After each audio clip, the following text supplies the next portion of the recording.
Since ayaw namin yung hype, ayaw namin ma-overhype.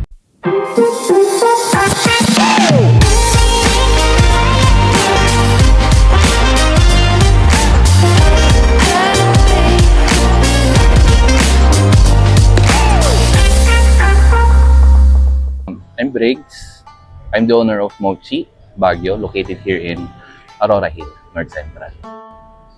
Let's go back kung kailan nang start yung Mochi, way back pandemic. Opo. So, during pandemic, meron pa akong work. Nagtuturo ako ng English, ESL, sa mga Chinese. And then, yung partner ko, yung girlfriend ko at that time, nag-work sa hotel. Nung pandemic, nag-close almost all hotels since wala naman tayong guests, walang namamasyal. Naisip ko yung Mochi. Since alam kong gawin, sabi ko sa kanya, try mo to ibenta. Kasi wala siyang source of income. So, alam ko tong gawin, benta mo to, let's start with family and friends, sabi ko sa kanya. So, nag-start kami with family and friends. Kami pa yung nagme-message sa kanila before, bili ka nito, alam mo yung style na makulit. Bili ka nito kasi masarap to, mga ganon. And then, eventually, kakabenta namin sa family and friends, may nagme-message na sa amin privately na hindi namin kilala, mga strangers. Sabi ko, hindi ko to kilala. Sabi ko, ganun. Mahirap naman sa personal account sila nagme-message. Sabi ko naman, sige, kuha ko ng Facebook page. Pero para at least, kapag hinanap tayo, alam nila yung hanapin nila. Alam nila yung name.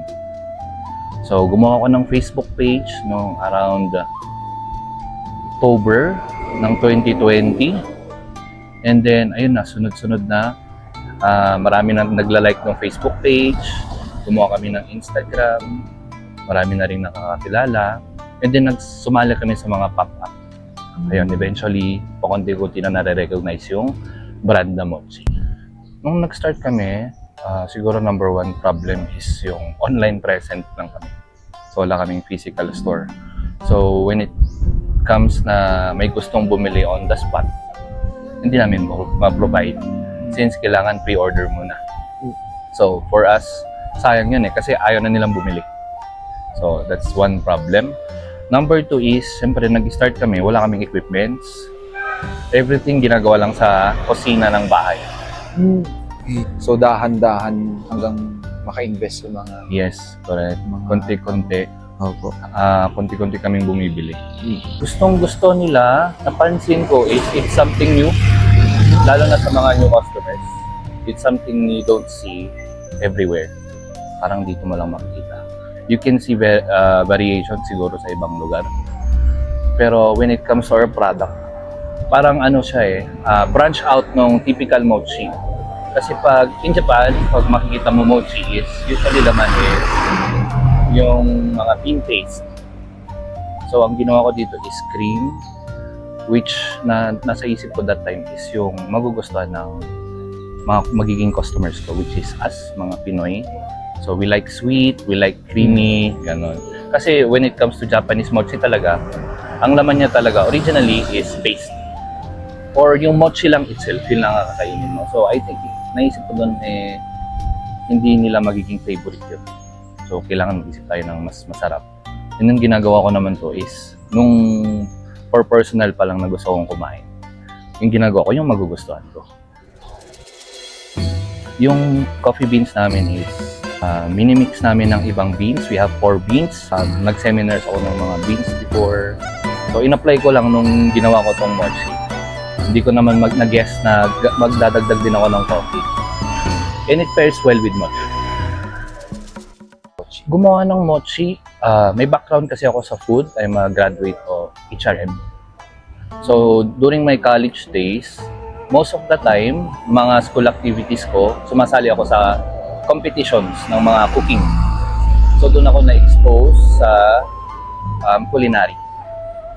And then, nag-OJT ako sa UP kasi may OJT ng US. So doon na-expose ako doon. Mas napamahal ako sa culinary. So, as a culinary student or professional, may times na nag-experiment lang kami, gagawa-gawa lang kami ng kung ano-ano. And yan yung isa sa mga products na napagtipuan kong gawin lang. So, eventually, over time, dahil business na nga siya, business ko na siya, nire-refine na lang natin siya. Yung logo, itong logo, nung in-start ko tong Mochi, syempre nag-isip kami ng name ng brand, ng business. My name is Brigido. So, honestly, hindi kaaya-aya pag sinabi kong Brigidos. Tapos, food ba yan? Parang gano'n. Yung partner ko, ganun din, Galayan. So, ala, hindi pwedeng name natin. Sabi ko, yung Mochi na lang. Sabi ko gano'n. Pero kasi pag mag-isip ka ng brand name, kailangan mo mag-cross-reference. Meron na bang may-ari ng name? So, yung name lang na Mochi, meron na. So, clothing brand. So, ang ginawa ko is, dinagdagan ko ng dalawa pang I kasi yun yung first flavors namin ito. 1, 2, 3. So, nang pinost ko to online, ito yung first flavors. Matcha, mango, and yung chocolate. Kaya, yan na rin yung logo namin. Yan na rin yung name namin. Nilagyan ko ng tatlong I. Pinaka-memorable moment is when we started yung ito. Binibuild ko yung brand. When we started, yung packaging namin is yung typical plasticware lang. Ayan, sabi ko, kailangan ko ng brand, kailangan kong ma-recognize. Pag nakita ng customer, alam nilang ako na yun. Yun yung nasa isip ko that time. So, bumili kami nitong box nung nag-start kami. At that time, wala kaming funds. So, kung ano yung kita, kailangan na namin i-gastos. So, meron kaming small savings. And kung magpapagawa kasi ng box, kailangan mo ng puhunan.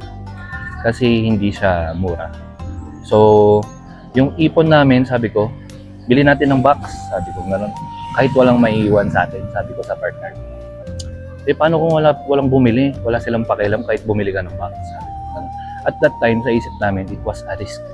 Pero, nung after namin binili, nakita namin worth it kasi mas na-recognize ka. Doon kami nakita. Sir. Ang flavors namin ngayon, yung regular is 12. And this month, meron kaming special yung Ichigo Daitoku and yung Lotus Pisco. So special yan during February and March. Tinataon namin sa season ng strawberry when it's the sweetest and more affordable. Para naman mabigay naming affordable sa customers. Other months, naglalagay kami ng ibang specials like yung Chocomalos. We also have Baileys, truffles, and marami pa. Abangan nila sa Facebook page pag pinost namin. Kahit sinong business owners yan ang gustong mangyari. Mag-expand ng mag-expand. So, ang plans namin sa future, hopefully, gusto namin pumasok sa malls. Since nakita namin yung parang effect ng Mochi sa Session Road in Bloom. Twice na namin yon. So, ganun pa din. So, gusto namin papasok kami sa CBD, Central Business District. Gusto try namin yung SM.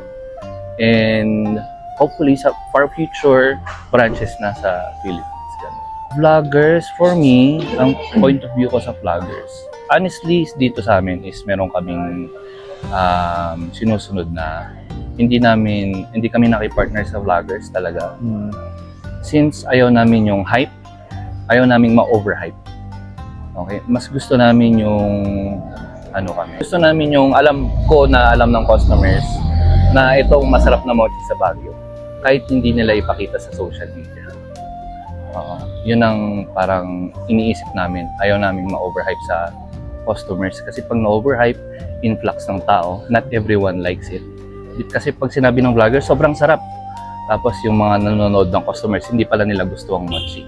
So, iniiwasan namin yung ganong criticism na ma-overhype. Kasi Ito, all I had in mind, pag ibebenta ko kasi gusto kong kainin. Ayan. So, rest assured, pag bibili kayo, dahil gusto ko yun. So, alam ko magugustuhan nyo din. Ayan lang. Marami nagtatanong, bakit hindi per piece? Kulang yan, I swear. Kulang ang isa. Bibili ka ulit, better buy it per box. So, we have box of 3, box of 6, and box of 25. Laging tinatanong din ng customer, bakit walang box of 12? Just buy 2. It's the same thing, di ba? And you can choose the flavors. Maraming nako-confuse kasi yung menu, hindi nila masyadong pinabasa. Akala nila is yung box of 3, isang flavor lang. You can choose whatever you like, kung anong flavor. Available siya every day in the morning. So kasi pag may stock kami for today, ito na yung stock for today. Hindi na kami gagawa ulit for this day. Ang ginagawa today is for sale tomorrow. Ganon siya, para fresh. Okay.